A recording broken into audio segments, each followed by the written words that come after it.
Film का आगाज़ सिपाहियों के एक काफ़िले से होता है जो एरिया 51 से एक जगह जा रहे होते हैं, जो कि देखते हैं कि एक न्यूली मैरिड कपल एक सड़क पर गाड़ी चला रहा होता है जो कि ट्रक से टकरा जाते हैं और धमाके में हलाक हो जाते हैं।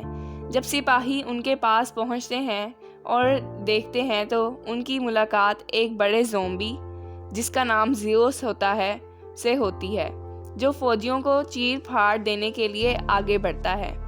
वो दो ड्राइवरों को कोने में डालता है और दूसरे को काटने से पहले एक का जबड़ा चीर देता है। दोनों ज़ोंबी बन जाते हैं और ज़ियोस ने लास वेगस पर अपनी निगाहें रखी हैं। ज़ोंबी जल्द ही वेगास पर काबू पाना शुरू कर देते हैं, जिसके नतीजे में कई किराए के सिपाहियों को आगे बढ़ाया जाता है और ज़्यादा से ज़्यादा मखलूक़ात को ख़त्म कर दिया जाता है। बहुत से लोग मर जाते हैं, लेकिन जल्द ही पूरा शहर बाकी दुनिया से दूर हो जाता है। साल गुजर जाते हैं और मर्सनरीज़ यानी किराए के सिपाहियों में से एक, जो कि स्कॉट वार्ड होता है, एक डाइनर पर काम करता होता है जब उसकी मुलाकात एक अरबपति कैसीनो के मालिक बिली तनाका से होती है। वो उससे कहता है कि उसके होटल के नीचे $200 मिलियन है।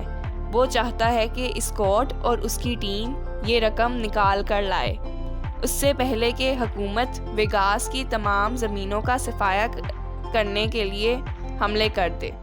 तनाका स्कॉट से कहता है कि वो $50 मिलियन ले सकता है और अपनी टीम में बांट सकता है। स्कॉट की बेटी कैट क्वारंटाइन जोन कैंप में वॉलंटियर के तौर पर काम करती है। उसकी दोस्ती गीता नामी एक लड़की से होती है, जिसके 2 बच्चों की देखभाल करने में केट उसकी मदद किया करती है।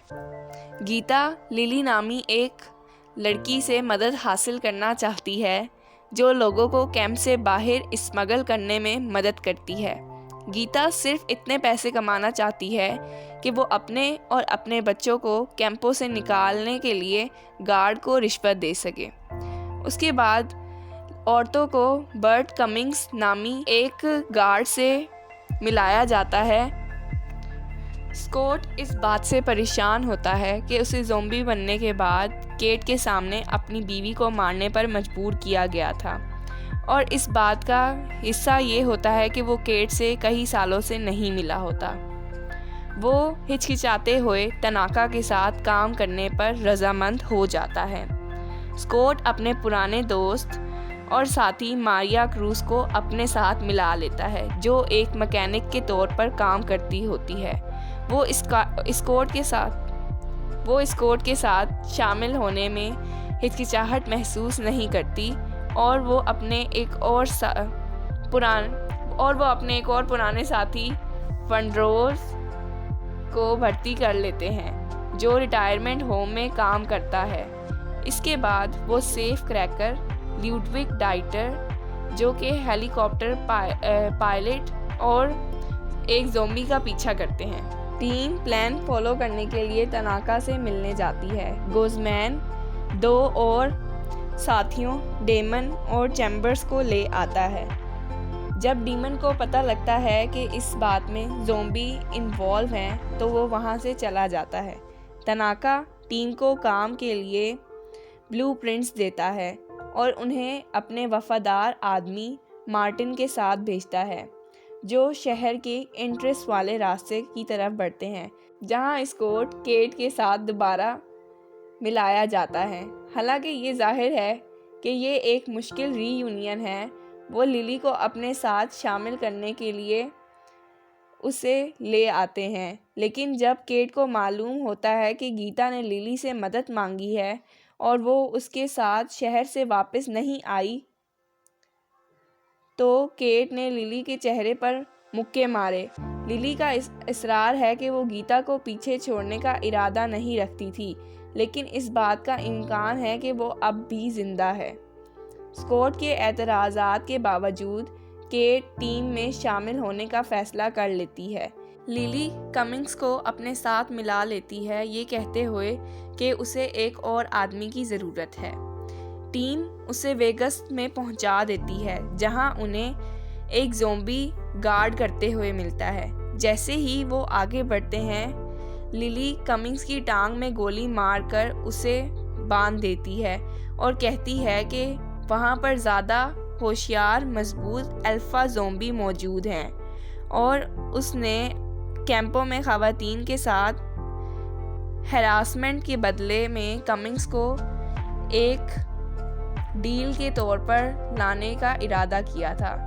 टीम चुप जाती है जब ज़ोंबियों की मलका कमिंग्स को सूंघते हुए वहां आती है, इससे पहले कि वो और एक और ज़ोंबी उसे कैसीनो में ले जाएं, जहां केट के ख्याल में गीता होती है। यकीनी तौर पर कमिंग्स को ज़्यूस और उसके अल्फ़ा ज़ोंबियों के ग्रोह के सामने लाया जाता है। ज़ूस उसे काटकर ज़ोंबी में तब्दील कर देता है। टीम आगे बढ़ती है, जहां लिली उन्हें हाइबरनेटिंग ज़ोंबी के बारे में बताती है। वो खामोशी से ज़ोंबी के पास से गुजरना चाहते हैं, लेकिन चैम्बर्स गलती से एक से टकरा जाती है। वो उसके सर में वार करते हैं, लेकिन एक और जाग जाता है। फिर सर पर वार करते हैं। फिर इसी तरह कई ज़ोंबीज़ जाग जाते हैं, जिनमें से एक चैम्बर्स को काट लेता है। गोज़मीन चैम्बर्स की तरफ देखता है और फिर उन सब ज़ोंबीज़ पर गोली चला देता है ताकि बाकी की टीम बाहर निकल सके। टीम इससे मज़ीद अंदर चली जाती है, जहां उन्हें इमारत के मज़ीद ब्लूप्रिंट्स मिलते हैं, जिसका मतलब है कि तनाका के पास दूसरी टीमें भी आई थी जो कि उसके पैसे के लिए मर गई। मार्टिन इसके बारे में कुछ जानने से इनकार कर देता है। टीम अलग हो जाती है। मार्टिन और लिली एरिया चेक करने लग जाते हैं। पीटर हेलीकॉप्टर शुरू कर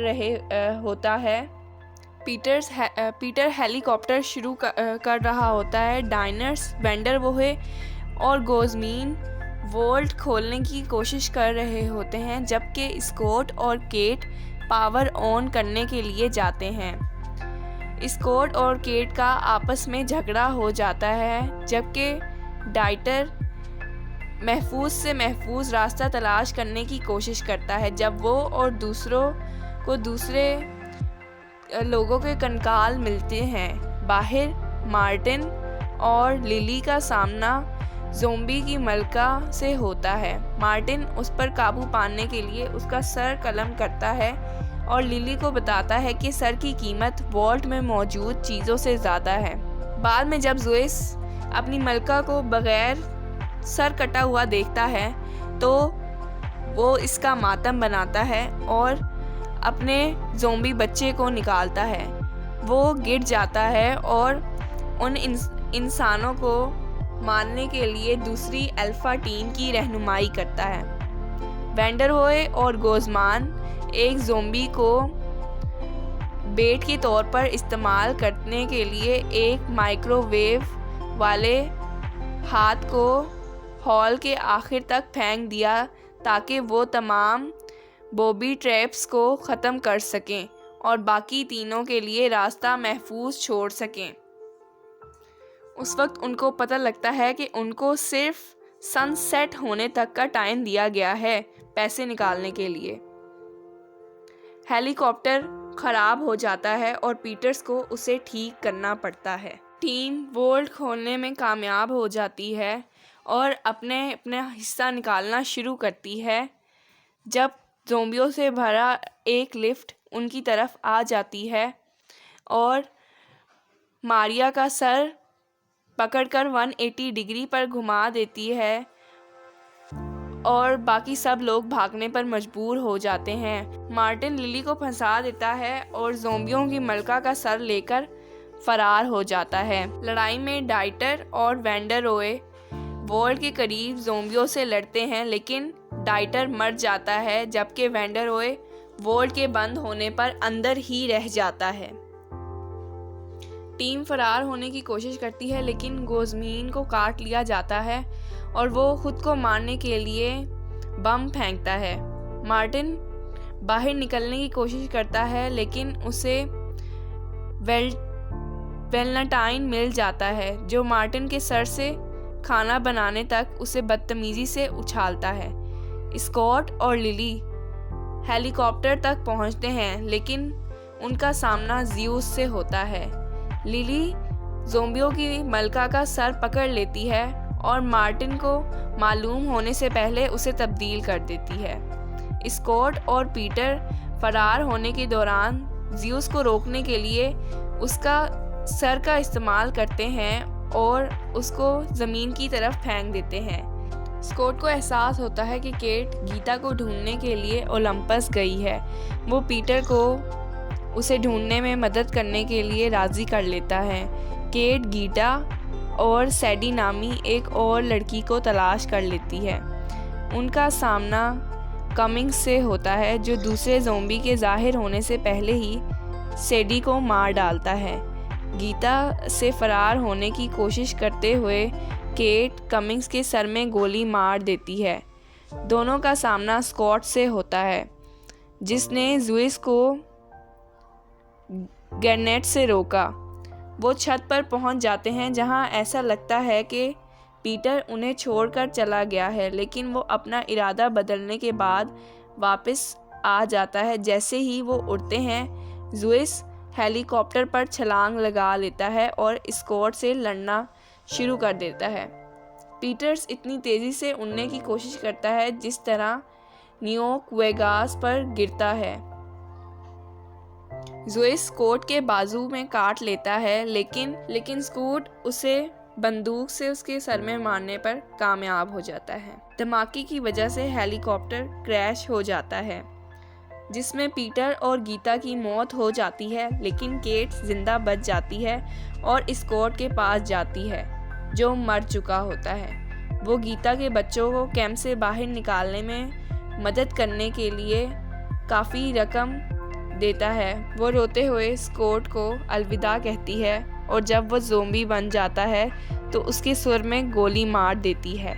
केट बिल्कुल इसी तरह टूट जाती है जब एक और हेलीकॉप्टर उसे दरियाफ्त करने आता है। वेगास के खंडरात में वैंडरवोल्फ अपने पैसों के हिस्से के साथ वॉल्ट से निकलता है। उसे एक कार मिल जाती है और वो एक हवाई अड्डे पर चला जाता है, जहां वो एक एरोप्लेन किराए पर लेता है। जब वो स्टीवर्डेस के साथ टोस्ट करता है तो उसे चक्कर आने लगते हैं। वैंडरवोल्फ बाथरूम में जाता है और अपने बाजू पर काटने के निशान देखता है और पायलट से कहता है कि वो मैक्सिको सिटी में उतरने वाले हैं।